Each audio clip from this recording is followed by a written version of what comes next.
नमस्कार दोस्तों, मैं हूं मंगलचंद और आप देख रहे हैं कर्मजा.com। दोस्तों, आज मैं आपको इस वीडियो में अपादान कारक और पंचमी विभक्ति के बारे में बताने जा रहा हूं।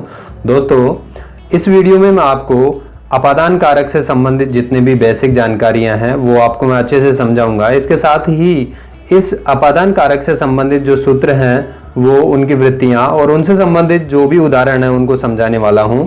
इसके साथ ही जो सूत्र और उदाहरण आएंगे उनमें साथ ही साथ मैं ये भी बताऊंगा कि कौन सी परीक्षा में कहां से प्रश्न पूछा गया था। तो दोस्तों, इस वीडियो के अंत तक बने रहिए। तो चलिए हम शुरू करते हैं अपादान कारक। सबसे पहले दोस्तों, मैं आपको अपादान कारक की परिभाषा बताना चाहता हूं। दोस्तों, आप लोगों ने एक सूत्र सुना होगा, ध्रुवम पाए अपादानम। यही इस अपादान कारक की परिभाषा है। इसी सूत्र में जो है अपादान कारक की परिभाषा छुपी हुई है। जब ये सूत्र मैं आपको आगे पढ़ाऊंगा तब इसको और डिटेल से मैं आपको बताऊंगा। अब इसका आप उदाहरण देके, जैसे वृक्षात पर्णम पतति। दोस्तों, यहाँ पर ये जो वृक्ष शब्द है ये अपादान संज्ञक है और जब ये अपादान संज्ञक होता है तो इसमें पंचमी विभक्ति होती है। जैसे यहाँ पर आपके सामने एक पेड़ है, इससे ये पत्ता गिर रहा है। तो जब ऐसी स्थिति होती है कि एक जो ध्रुवम है यानी कि जो अवधिभूत है उससे कोई चीज अलग होती है, तो उस अवधिभूत की यानी कि जो स्थिर या गतिशील दोनों ही स्थिति में जो अवधिभूत होता है जिससे दूसरी चीज अलग होती है तो उसकी अपादान संज्ञा होती है। और इसके लिए सूत्र बता दिया गया है, ध्रुवम पाए अपादानम। यहाँ पर दोस्तों ये जो पेड़ है ये ध्रुवम है, अवधिभूत है और इसकी अपादान संज्ञा होती है। तो यही इस ध्रुवम पाए अपादानम सूत्र में अपादान की परिभाषा छुपी हुई है। दोस्तों, इसके बाद मैं आपको बताना चाहूंगा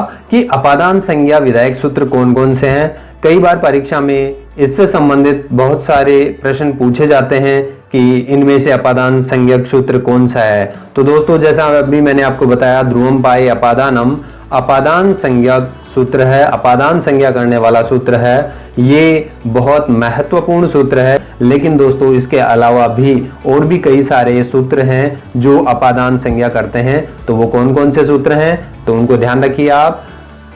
एक वार्तिक है, जुगुप्सा विराम प्रमादार्थानाम उपसंज्ञानम। ये भी जो है अपादान संज्ञा करता है। इसके अलावा भित्रार्थानाम भय हेतु पराजिर सोडः वारणार्थानाम ईप्सितः अंतर्धौ येना दर्शनम इच्छति आख्यातोपयोगे और जनी कर्तु प्रकृति। ये कुछ ऐसे सूत्र हैं जो अपादान संज्ञा करते हैं। तो दोस्तों, आपको याद रखना है ये सारे के सारे सूत्र जो हैं अपादान संज्ञक हैं। तो दोस्तों, इसके अलावा आपको एक और जानकारी आपको ध्यान में रखनी होगी कि जब अपादान संज्ञा किसी की होती है तो उसमें पंचमी विभक्ति होती है।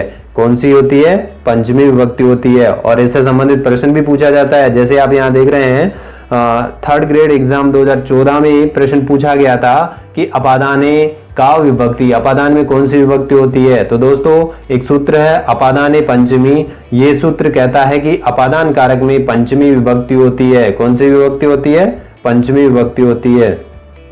तो ये पंचमी विभक्ति विधायक सूत्र है अपादाने पंचमी। क्या दोस्तों यही एक अपादान में पंचमी विधायक सूत्र है? नहीं दोस्तों, इसके अलावा भी और पंचमी विधायक सूत्र हैं, उनको भी आप जान लीजिए। सूत्र है यतश्चाध्व काल निर्माणम तत्र पंचमी। अगला सूत्र है कर्णे च स्तुकाल्प कृच्छ कतिपयस्या सत्व वचनस्य। इसके अलावा पंचमी विभक्ति। और दोस्तों, इसके अलावा उपपद विभक्ति करने वाले भी कुछ सूत्र हैं जो पंचमी उपपद विभक्ति करते हैं। उनमें पहला सूत्र है अन्यारादितरते दिक् शब्दांचुत्तर पदा जाहि युक्ते। ये पंचमी उपपद विभक्ति करता है। इसके अलावा और सूत्र है पृथक विना नानाभिस्तृतीयान्यतरस्याम और दूरांतिकार्थेभ्यो द्वितीया च। ये तीन सूत्र पंचमी उपपद विभक्ति से संबंधित हैं। आगे बढ़ते हैं दोस्तों। जब भी अपने सामने कोई वाक्य होता है तो उस वाक्य में हम अपादान कारक की पहचान कैसे करें, तो इसको मैं आपको बता रहा हूं।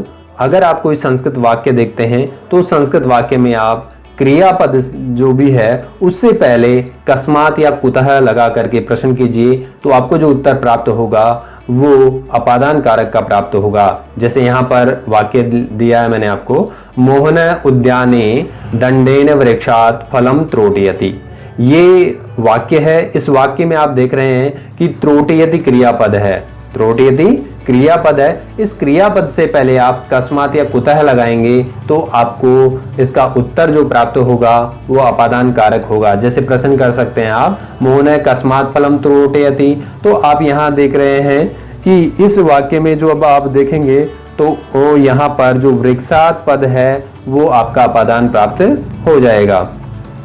ऐसे ही जब आप हिंदी वाक्य देखते हैं तो उसमें आप क्रियापद से पहले कहाँ से ये लगा करके प्रश्न करेंगे तो इसका उत्तर आपको प्राप्त हो जाएगा। जैसे मोहन बगीचे में पेड़ से फल तोड़ता है, यहाँ पर तोड़ता है क्रिया से पहले आप कहाँ से तोड़ता है ऐसा प्रश्न करेंगे तो आपको उत्तर प्राप्त होगा पेड़ से।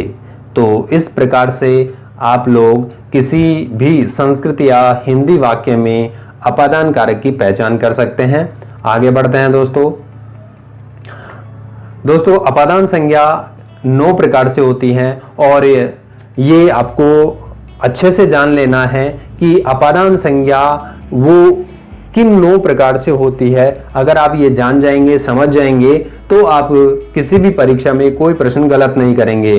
तो दोस्तों मैंने आपकी सुविधा के लिए अपादान संज्ञा के 9 प्रकारों को एक जगह उपस्थित किया है एक टेबल में। तो दोस्तों देखिए, पहला जो प्रकार है अपादान संज्ञा का वो है जब कोई वस्तु अलग होती है तो अलग होने में जो अवधिभूत होता है उसकी अपादान संज्ञा होती है और इसके लिए सूत्र है ध्रुवम पाए अपादानम। दूसरा प्रकार है जुगुप्सा विराम प्रमाद वाली धातुओं के कारक की अपादान संज्ञा होती है और इसके लिए वार्तिक है जुगुप्सा विराम प्रमादार्थानाम उपसंख्यानम। तीसरा प्रकार है भय के हेतु या कारण की, ध्यान रखिए भय का जो हेतु होता है, जो कारण होता है उसकी भी अपादान संज्ञा होती है और इसके लिए सूत्र है भित्रार्थानाम भय हेतु। चौथा प्रकार है परा उपसर्ग पूर्वक अगर जी धातु होती है तो उसमें जो असह्य होता है उसकी अपादान संज्ञा होती है और इसके लिए सूत्र है पराजेर सोडह। कौन सा सूत्र है? पराजेर सोडह। पांचवा जो अपादान संज्ञा का प्रकार है वो है कि वारण अर्थ में जो इप्सित हो उसकी अपादान संज्ञा होती है। ध्यान दीजिए दोस्तों, वारण अर्थ में जो इप्सित होता है उसकी अपादान संज्ञा होती है और इसके लिए सूत्र है वारणार्थानाम इप्सितः। छठा प्रकार है जिससे छिपना चाहते हैं उसकी अपादान संज्ञा होती है और इसके लिए सूत्र है अंतर्धौ येना दर्शनम इच्छति। सातवां प्रकार है पढ़ाने वाले की अपादान संज्ञा होती है और इसके लिए सूत्र है आख्यातोपयोगी। आठवां प्रकार है उत्पन्न होने वाले की प्रकृति या जो हेतु है उसकी भी अपादान संज्ञा होती है और इसके लिए सूत्र है जनी कर्तुः प्रकृति ही। नवा प्रकार है जिस स्थान से नदी आदि निकलती है उसकी अपादान संज्ञा होती है। ध्यान दीजिए, जिस स्थान से नदी आदि निकलती है उस स्थान की अपादान संज्ञा होती है और इसके लिए सूत्र है भुव प्रभवः। तो दोस्तों ये अपादान संज्ञा के 9 प्रकार हैं। इन 9 प्रकारों को मैं डिटेल से समझाने जा रहा हूं, तो अंत तक बने रहिए इस वीडियो में। तो आगे बढ़ते हैं हम। सबसे पहले लेते हैं अपादान संज्ञा का फल। दोस्तों हमने 9 प्रकार से अपादान संज्ञा ये जान ली है, लेकिन हर संज्ञा का कोई ना कोई फल होता है। तो अपादान संज्ञा का क्या फल है ये आप जान लीजिए। तो इसके लिए सबसे पहले आपको बताना चाहूंगा कि जैसे ही हम ध्रुवम पाए अपादानम से अपादान संज्ञा करते हैं तो उसके बाद में हमारे को उसमें विभक्ति कार्य करना होता है। और आप जैसा जान ही गए हैं कि अपादान पंचमी से इसमें अपादान में पंचमी विभक्ति होती है और जैसे ही इसमें पंचमी विभक्ति होगी तो हमारे को स्वादि कार्य करना होगा। यानी कि पंचमी विभक्ति में एक वचन, द्विवचन और बहुवचन में जो प्रत्यय हैं वो करेंगे और उनसे संबंधित रूप सिद्ध होंगे। जैसे अगर आप राम शब्द लें तो पंचमी विभक्ति के एक वचन में रामात बनेगा, द्विवचन में रामाभ्याम बनेगा और बहुवचन में रामेभ्य बनेगा। तो दोस्तों ये अपादान संज्ञा का फल है कि जब अपादान संज्ञा हो जाएगी तो उसमें विभक्ति होगी और जब विभक्ति कार्य होगा तो उसके बाद उसमें स्वादि कार्य होगा। जैसे आप इसको एक उदाहरण से समझिए, पेड़ से पत्ता गिरता है। यहां पर आप देखेंगे कि इसमें जो अवधिभूत है पेड़, तो इस पेड़ की अपादान संज्ञा करेंगे और जब इसकी अपादान संज्ञा होगी तो इसमें अपादाने पंचमी सूत्र से पंचमी विभक्ति होगी और जब इसमें पंचमी विभक्ति हो जाएगी तो पंचमी के एक वचन में वृक्षात ऐसा रूप बनेगा। तो दोस्तों चलते हम अपादान संज्ञा के पहले प्रकार की ओर, जानते हैं ये अवधिभूत क्या है और इसकी अपादान संज्ञा कैसे होती है। तो देखिए दोस्तों, इसके लिए जो महत्वपूर्ण सूत्र है अपादान कारक का वो है ध्रुवम पाए अपादानम। कौन सा सूत्र है? ध्रुवम पाए अपादानम। दोस्तों ये सूत्र जो है बहुत महत्वपूर्ण है और इसकी वृत्ति भी बहुत महत्वपूर्ण है, आप इसको ध्यान रखिए। इसकी वृत्ति कहती है अपायोः विश्लेषः तस्मिन् साध्ये ध्रुवम अवधिभूतम कारकम अपादानम स्यात्। और ये यहां से सीधा सीधा प्रश्न पूछा गया था सेकंड ग्रेड 2017 में।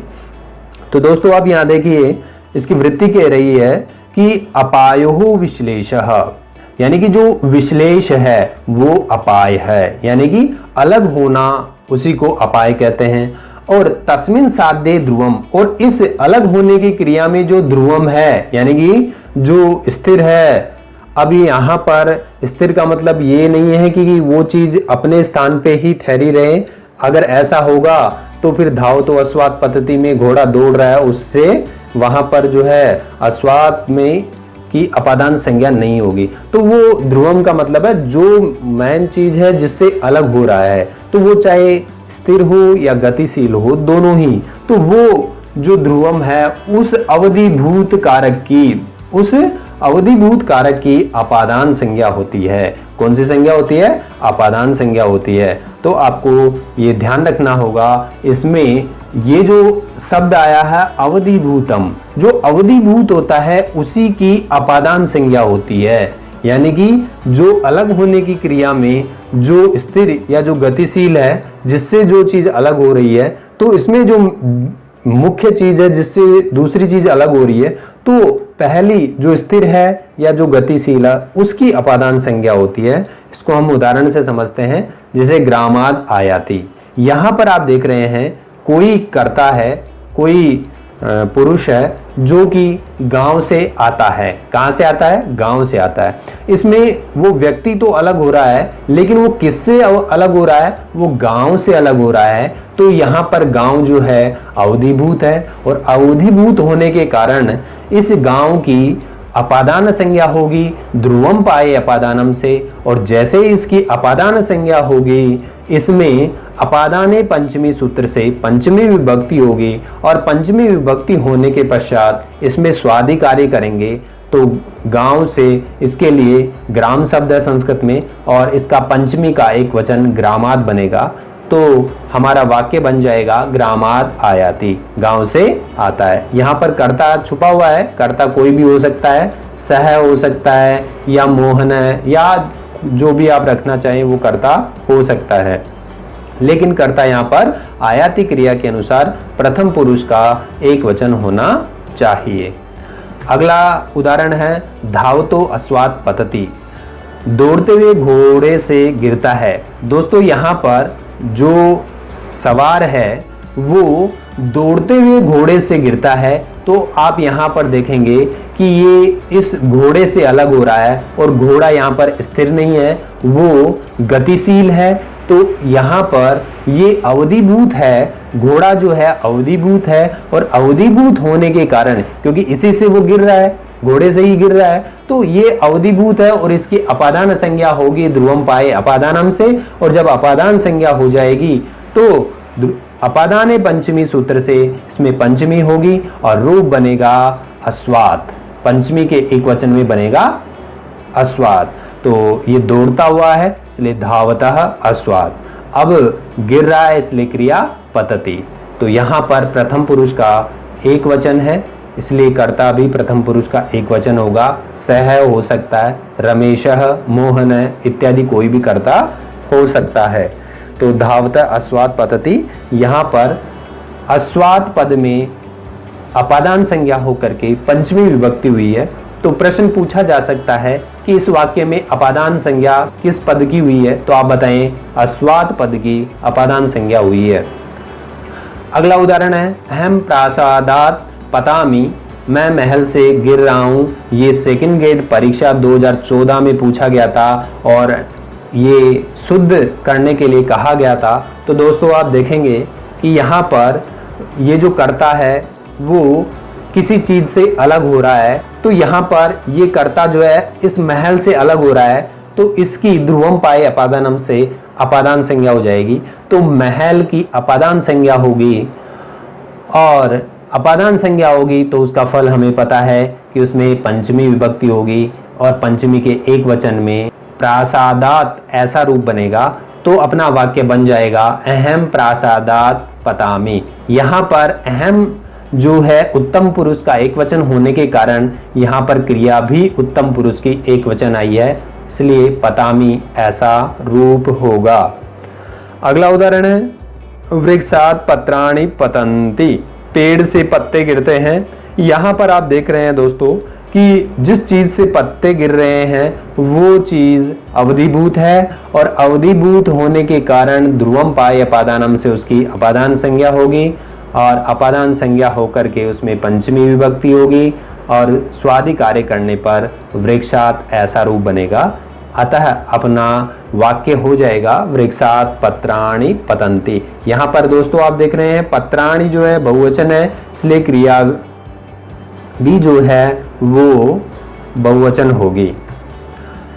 न्यायात् पतः प्रविचलन्ति न धीराः, धीर न्याय से के मार्ग से विचलित नहीं होते।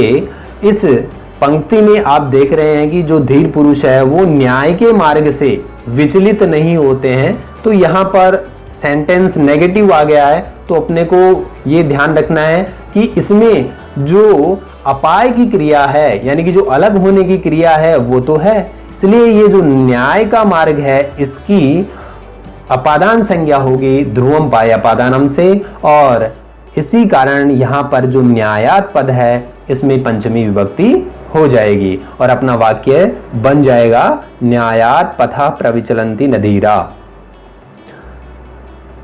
दूसरा प्रकार है अपादान संज्ञा का जुगुप्सा, विराम व प्रमाद वाली धातुओं के कारक की अपादान संज्ञा होती है और इसके लिए वार्तिक है जुगुप्सा विराम प्रमादार्थानाम उपसंख्यानम।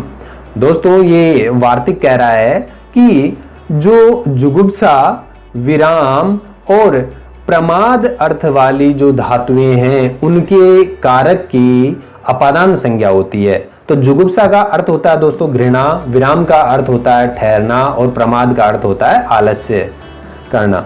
तो दोस्तों इन अर्थों वाली अगर धातुएं प्रयुक्त होती हैं तो उनके कारक की अपादान संज्ञा होती है। जैसे उदाहरण देखिए आप, सह पापात् जुगुप्सते, वह पाप से घृणा करता है। दोस्तों यह वाक्य अनुवाद के लिए थर्ड ग्रेड एग्जाम 2014 में पूछा गया था। यहां पर इसमें आप देखेंगे वाक्य में तो यहां हिंदी वाक्य देखिए आप, वह इसमें करता है और पाप से वो क्या करता है, घृणा करता है। दोस्तों यहां पर तीन मुख्य बातें हैं।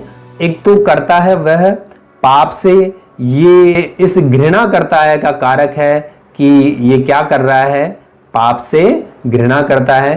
तो आप इसमें देखेंगे तो घृणा करता है ये धातु प्रयुक्त होने के कारण, ये क्रियापद आने के कारण हमारे को क्या करना है, जो इसका कारक है तो कारक ये है, तो इसकी जो है अपादान संज्ञा हो जाएगी जुगुप्सा विराम प्रमादार्थानाम उपसंख्यानम वार्तिक से। और जब इसकी अपादान संज्ञा हो जाएगी तो इसमें अपादान पंचमी सूत्र से पंचमी होगी और पंचमी होने पर स्वादि कार्य करेंगे तो अपना पद बनेगा पापात्।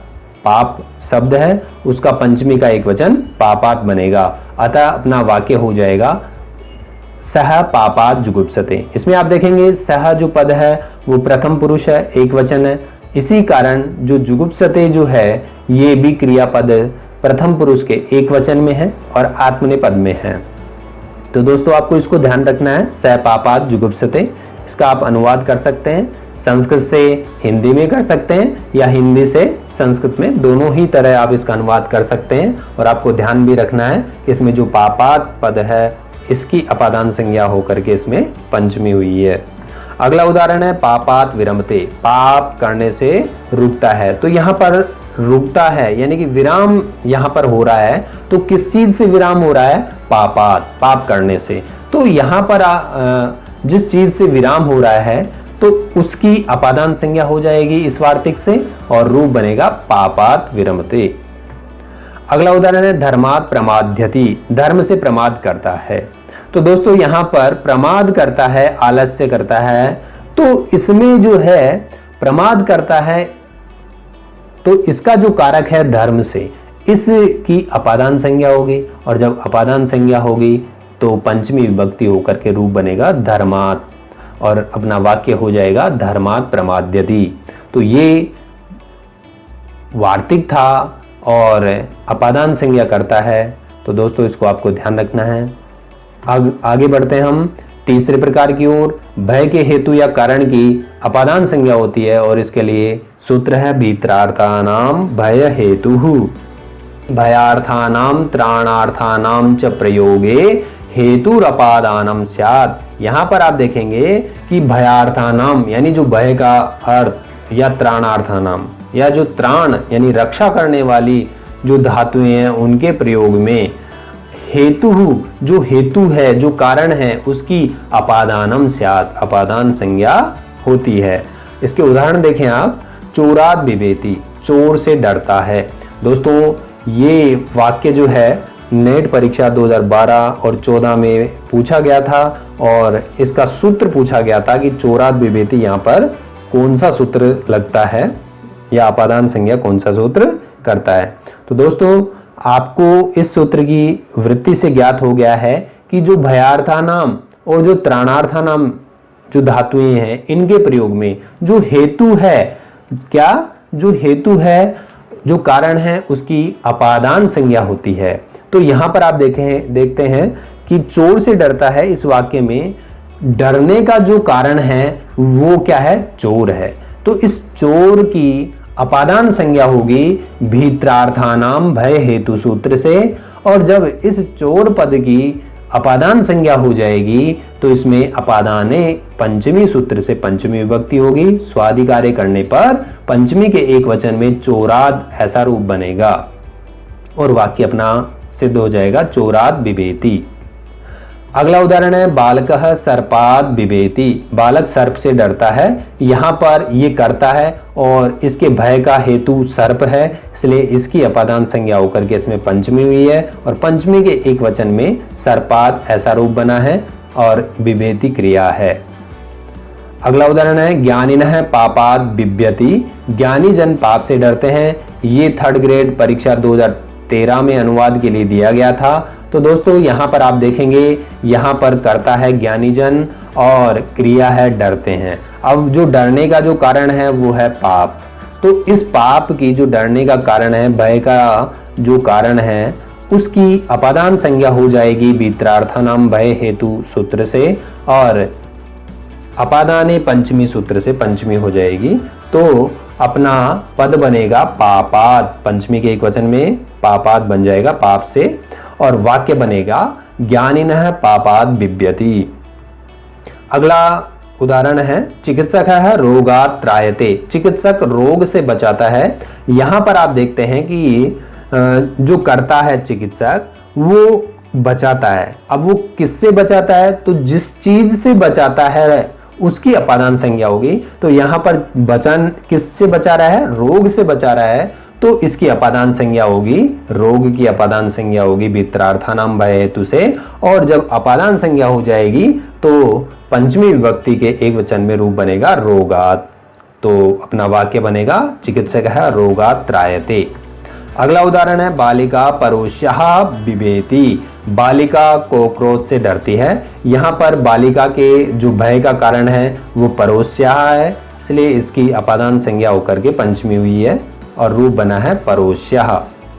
अगला उदाहरण है अरण्ये गतः वृक्षे स्थितः अपि व्याघ्रात् बिभेति। ये सेकंड ग्रेड परीक्षा 2016 में वाक्य प्रवृत्तम सूत्रम पूछा था, यानी कि इस वाक्य में कौन सा सूत्र लगा है तो वो सूत्र पूछा था। तो दोस्तों आप ऑप्शन पे गौर करें, जो ऑप्शन है वो बहुत महत्वपूर्ण है। तो इसमें इस सूत्र के ऑप्शन में दिया था वित्रार्था नाम भय हेतु, और आप देख रहे हैं व्याघ्रात जो पद है, जो भय का जो हेतु है व्याघ्रात, उसमें अपादान संज्ञा कर रहा है वित्रार्था नाम भय हेतु सूत्र।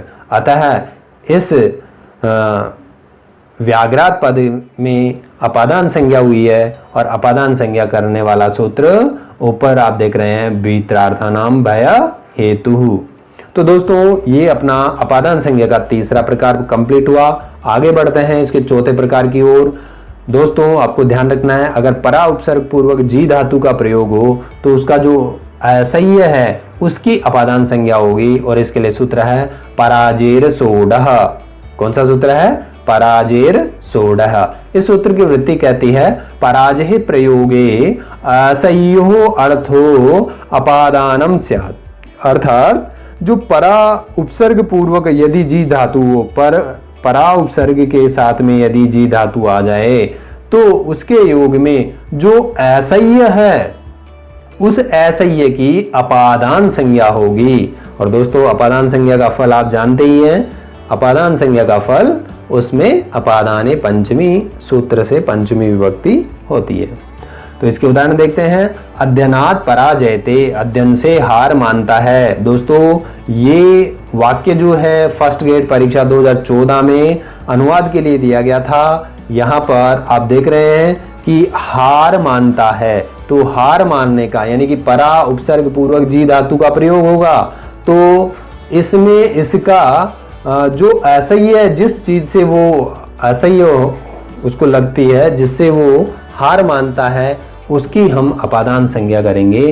तो अध्ययन से वो हार मानता है, तो ये चीज असह्य है, अध्ययन उसके लिए असह्य है, इसलिए अध्ययन पद की अपादान संज्ञा होगी। और जब अपादान संज्ञा होगी तो अपादाने पंचमी से इसमें पंचमी विभक्ति होगी और पंचमी के एक वचन में रूप बनेगा अध्ययनात्, और आगे क्रिया पराजयते, यानी परा उपसर्ग पूर्वक जी धातु इसमें प्रयुक्त हुई है।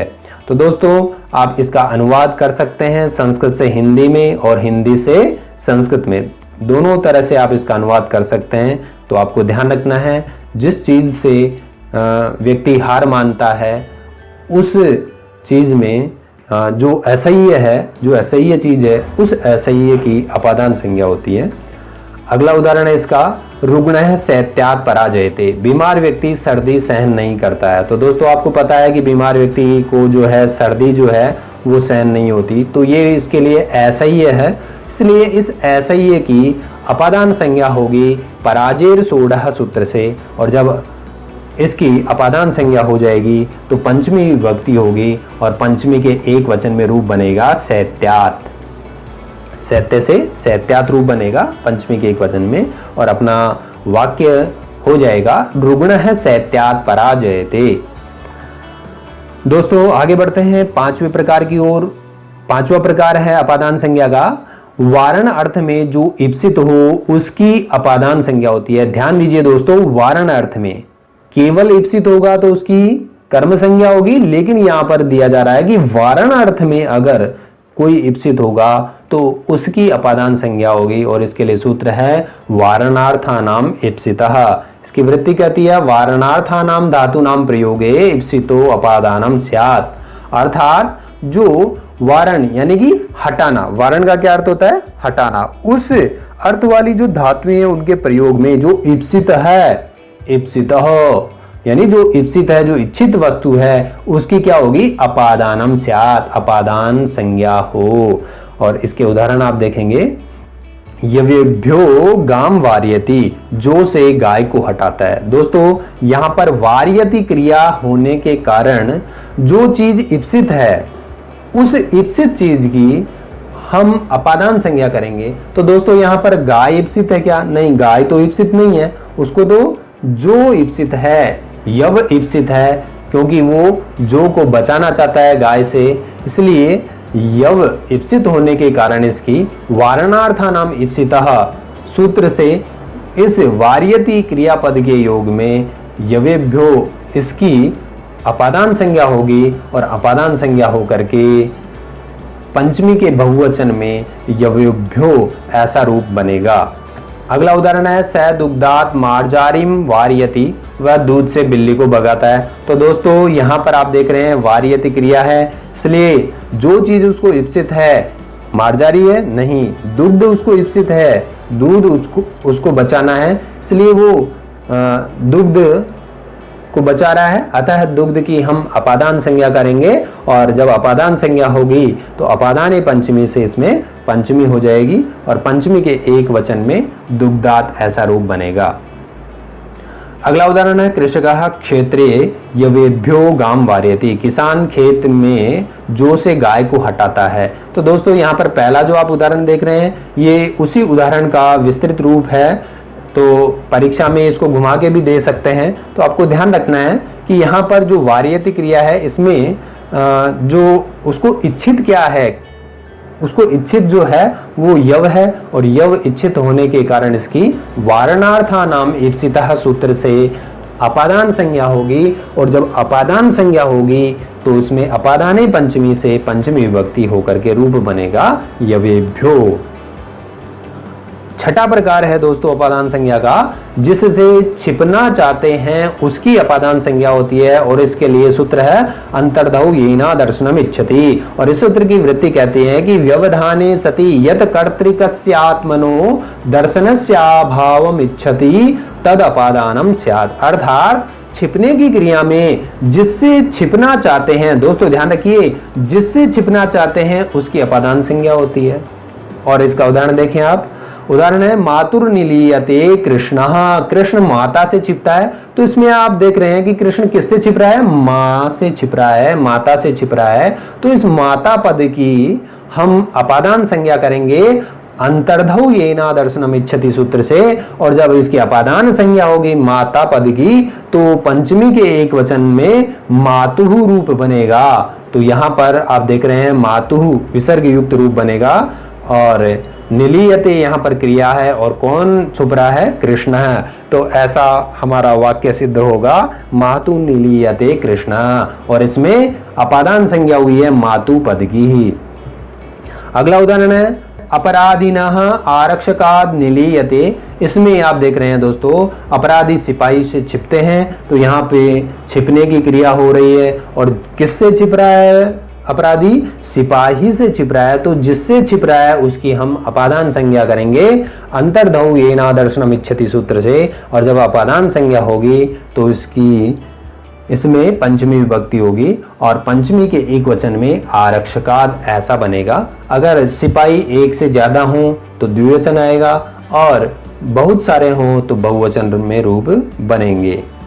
अगला उदाहरण है मूषकः बिडाल्यः निलीयते, चूहे बिल्ली से छिपते हैं। तो दोस्तों यहाँ पर जिससे छिप रहे हैं, किससे छिप रहे हैं? चूहे बिल्ली से छिप रहे हैं, तो इस बिल्ली पद की अपादान संज्ञा होगी और अपादान संज्ञा होगी तो पंचमी विभक्ति में रूप बनेगा बिडाल्या। सातवां प्रकार है दोस्तों अपादान संज्ञा का, पढ़ाने वाले की हम अपादान संज्ञा करते हैं और इसके लिए सूत्र है आख्यातोपयोगे।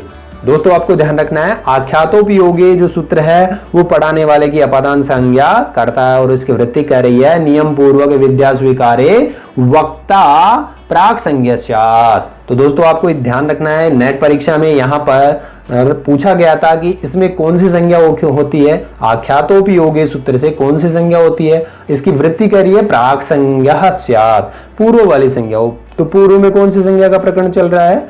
अपादान संज्ञा का प्रकरण चल रहा है, इसलिए अपादान संज्ञा होगी और किसकी होगी?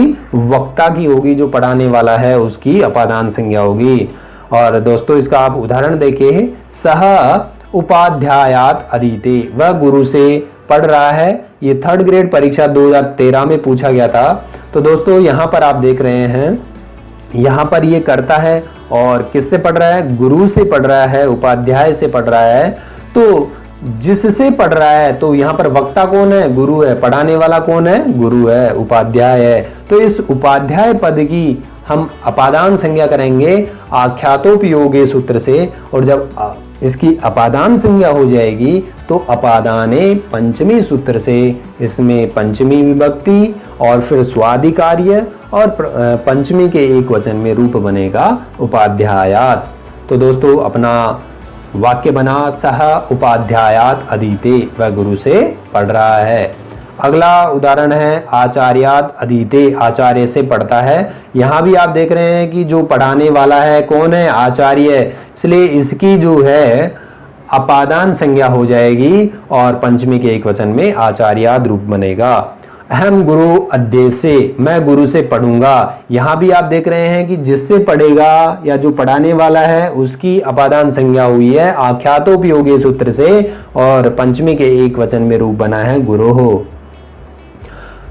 अगला उदाहरण है अध्यापकात गणितम पठति, अध्यापक से गणित पढ़ता है। ये 2nd ग्रेड परीक्षा 2017 में अनुवाद के लिए दिया गया था। दोस्तों ये जो वाक्य है इसका अनुवाद पूछा गया था। तो आप देख रहे हैं अध्यापक यहाँ पर करता है और ये गणित पढ़ता है और पढ़ता है क्रिया है। तो इसमें तीन पद आपके सामने हैं।